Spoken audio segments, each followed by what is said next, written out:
20واں پارہ سورہ القصص آیت شریفہ 34 اور 35۔ آیت شریفہ 34 کے حوالے سے کل کے سبق میں کچھ عاجزانہ گفتگو کی ابتدا ہوئی۔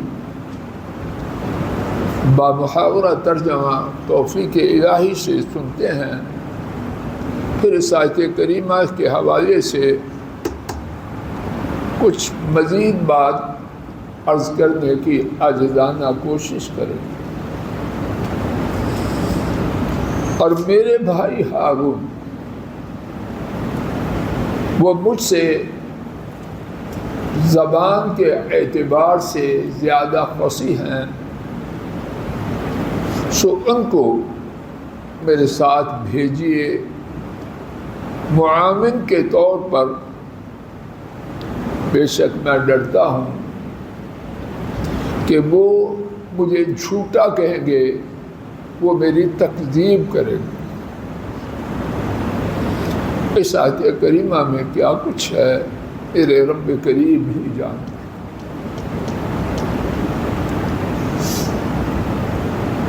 اس حوالے سے کچھ بات عرض کرنے سے پہلے جو بات سمجھ میں آتی ہے کہ اللہ کے بعد اللہ کے انبیاء کی گفتگو بھی مخلوق کے اعتبار سے کمال درجے کی ہوتی۔ اگر اس کے بارے میں کچھ عاجزانہ غور و فکر کیا جائے اور اہل علم ان کے بیانات پڑھنے کی اللہ توفیق دے دے تو حیران ہوتا ہے، تو پڑھنے والا سننے والا حیران ہوتا ہے کیا لوگ تھے یہ تھے۔ اور ایسا کیوں نہ ہو،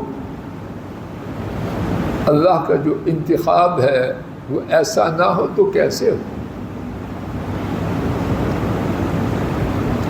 اس آیت کریمہ میں جو بہت کچھ ہے جس کو میں نہیں جانتا، نہ بیان کرنے کی طاقت رکھتا ہوں، ٹوٹی پھوٹی سمجھ میں کچھ پڑھ کے کچھ غور کر کے بات آئی ہے، اس میں سے ایک بات اللہ اکبر، ایک بات میرے لیے تو حیران کن ہے، مجھے نہیں معلوم آپ کا رد۔ اپنے سے کم درجے کے انسان کی فضیلت کو بیان کرتا۔ موسیٰ اونچے ہیں یا ہارون علیہ السلام؟ اب جو موسیٰ علیہ السلام اپنے بھائی کے متعلق کہہ رہے ہیں، وہ اس بات میں ان سے اوپر ہیں یا نیچے؟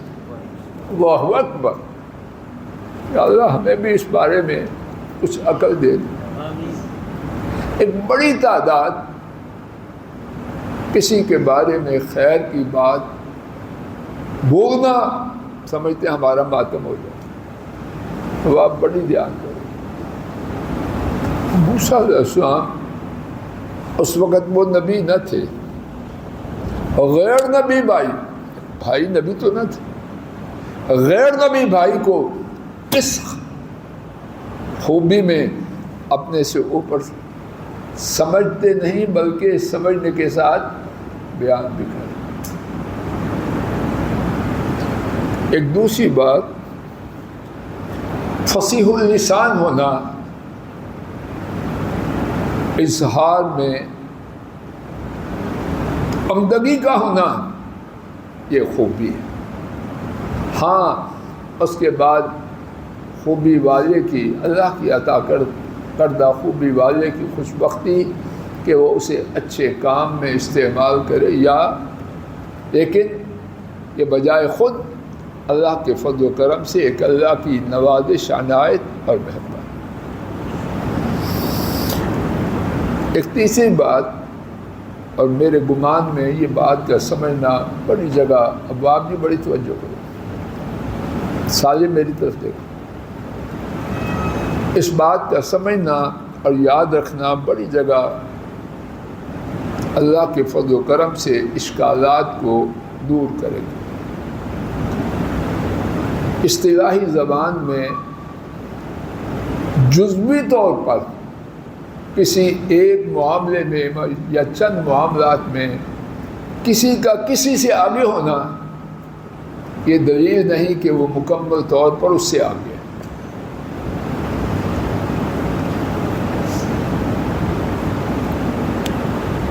اطباء ڈاکٹر حضرات مجموعہ ہے، ان میں سے ایک مانا ہوا سب سے بلند ہے، اور وہ اطباء کوئی کسی شعبے کا ہے، کوئی کسی شعبے کا، کسی شعبے کا، لیکن مجموعی طور پر ڈاکٹر صاحب کیا کہتے ہیں، آن دا ہول مثال کے طور پر الف سب نے پڑھا ہے۔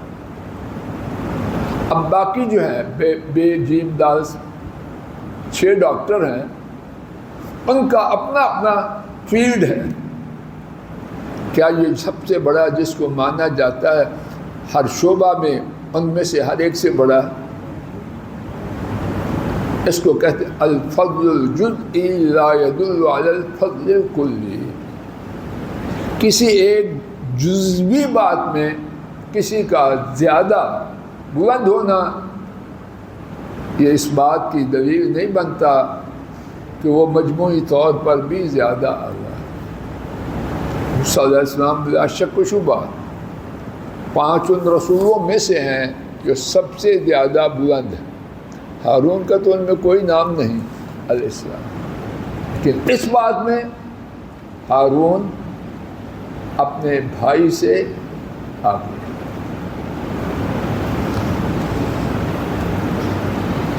ایک اور بات، اللہ کرے کہ میں اس میں بھٹک نہ جاؤں، اللہ مجھے بھٹکنے سے بچائے، ویسی درمیان میں آ جاؤں۔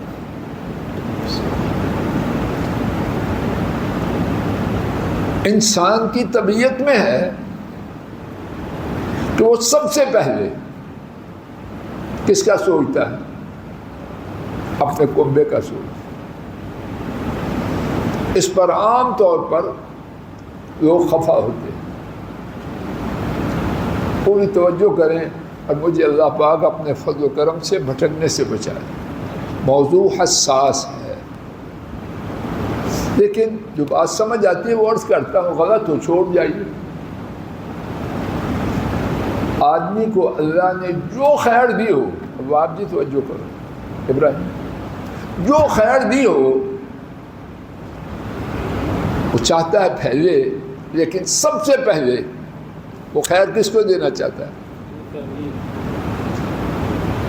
علم والا ہے، کسی دینی کام والا ہے، فطری طور پر کیا چاہے گا؟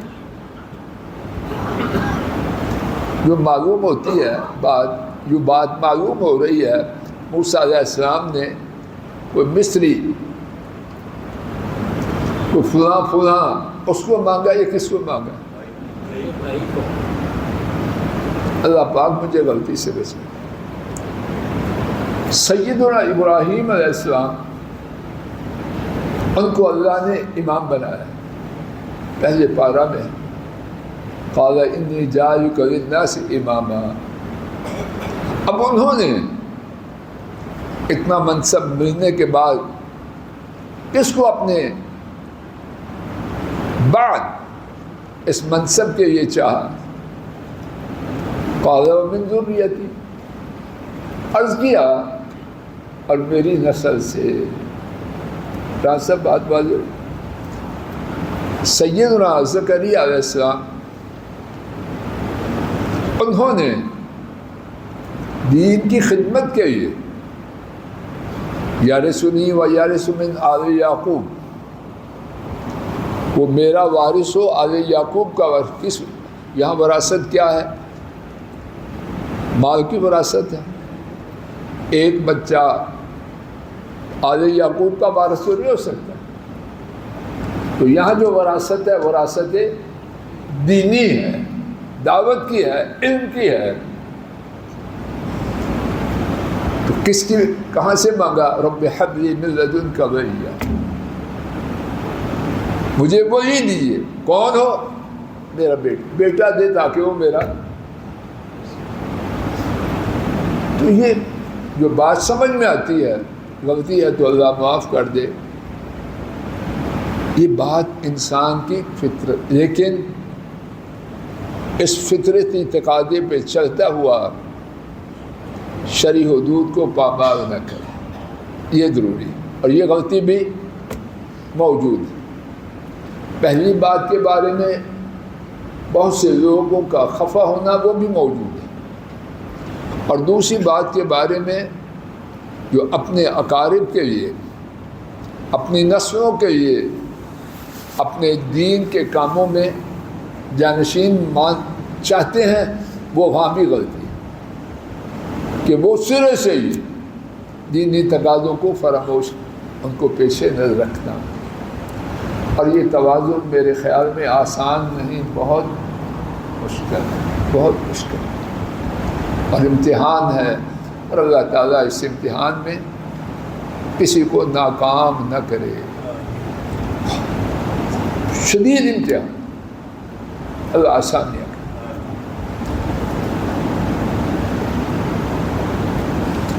ایک اور بات وہ پہلے بھی ایک دوسری آیت کریمہ کے حوالے سے گزر چکی ہے، پھر آ رہی ہے. جب کسی کو کسی کام کے لیے کہا جائے تو اس حوالے سے اپنی کمزوری، اپنے خدشہ کا ذکر کرنا ہمیشہ نیت کی خرابی نہیں ہوتی. عام طور پر ہم اس بارے میں جو پنجابی کا محاورہ بولتے ہیں بڑا سخت ہے. انبیاء کے بارے میں سوچنا بھی خوفناک ہے کہ جو کام نہیں کرنا چاہتا وہ باتیں بناتا ہے. تو موسیٰ علیہ السلام اس ذمہ داری کو نہیں کرنا چاہتے تھے جی، بہت احسن طریقے سے کرنے کے لیے. اچھا، اس ایک سے زیادہ حکمتیں ہیں. ایک یہ ہے کہ اللہ کی طرف سے آسانیاں ہو جائیں، ایک یہ ہے کہ اللہ کی طرف سے اسی کے قریب ہے، اللہ کی طرف سے مدد آ جائے. کئی اچھی حکمتیں ہیں. تو یہ قاعدہ عامہ، جس نے کسی ذمہ داری کے دیے جانے پر کچھ بات کی، یہ کہا جائے یہ نیت کا، اور اس لیے کمزوری کا اظہار کرے تو فوراً فتویٰ کی توپ نہ داغ دے، تیری نیت ہی نہیں. اور ہوتا ایسے ہی ہے کہ نہیں؟ جو بات اللہ جانے صحیح حق کیا ہے، لیکن جو سمجھ ابھی تک آئی ہے وہ یہ ہے، ہر جگہ ہر شخص کے حوالے سے موقع بے موقع صورتحال، کہیں واقعتاً اپنی کمزوری، اپنی کسی بات کا ذکر کرتے ہوئے مراد جو دی جان چھوٹ جائے، اور کہیں یہ نہیں ہوتا. اور یہ فیصلہ کرنا آسان نہیں، اور سوائے اللہ کی مدد کے یہ فیصلہ کرنا ناممکن ہے. ایک اور بات،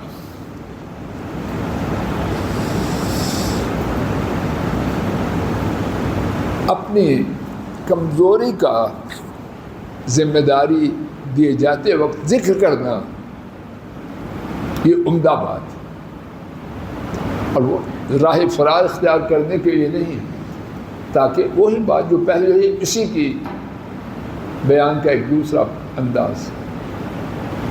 عام طور پر کیا ہے، پرواہ نہ کرو، بس سو جاؤ جا کے، 24 گھنٹے کا خالی. یہ ساری باتیں کرنے والا ہی یہی کافی دلیل ہے کہ یہ بزرگ آدمی. اور بعض لوگ ویسے ہی اپنا خلل، کمزوری، عیب ظاہر کرنا، شخصیت مجروح ہو جائے گی، ڈیمیج ہو جائے گی. تیری شخصیت اللہ کے رسول موسیٰ علیہ السلام سے زیادہ ہے.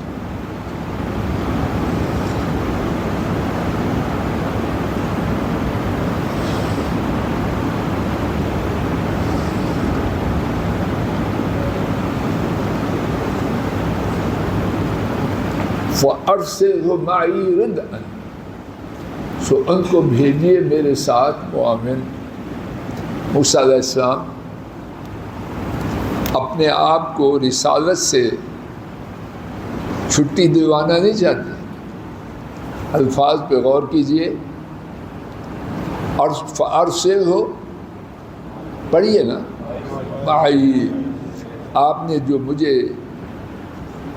نوازش عطا کی ہے وہ باقی رہے، میرے ساتھ بھی یصدقنی۔ غور کیجئے، ایک بات جو ٹوٹی پھوٹی سمجھ میں آئی ہے، اللہ کرے غلط نہ ہو، غلط تو چھوڑ دیجئے، کہ وہ میری تصدیق کرے۔ ایک شخص بات کرے، دوسرا اس کی تصدیق کرے، بات میں وزن بڑھتا ہے کہ نہیں بڑھتا؟ یہ بالکل نہیں کہ وہ بات قبول کی جاتی ہے۔ وہ ایک نہیں 1000 آدمی تصدیق کرے، جس نے نہیں مانی، یہ کہنا کہ جب کوئی تصدیق کر دے تو بڑا پاور نہیں، یہ مبالغہ ہے۔ لیکن اس سے جب ایک کے ساتھ دوسرا تصدیق کرے تو بات کے قبول ہونے کے امکانات۔ آئیے اپنی گھریلو زندگی سے مثال سنتے ہیں، اور اللہ کرے کہ وہ مثال غلط نہ ہو۔ باپ اپنی اولاد کو دین پہ لانا چاہتا، اگر ان کی امی بھی تائید کرے تو توقع بڑھتی ہے۔ یہ کبھی نہیں کہنا چاہیے کہ اگر اس نے تائید کر دی تو فوراً ہو جائے گا۔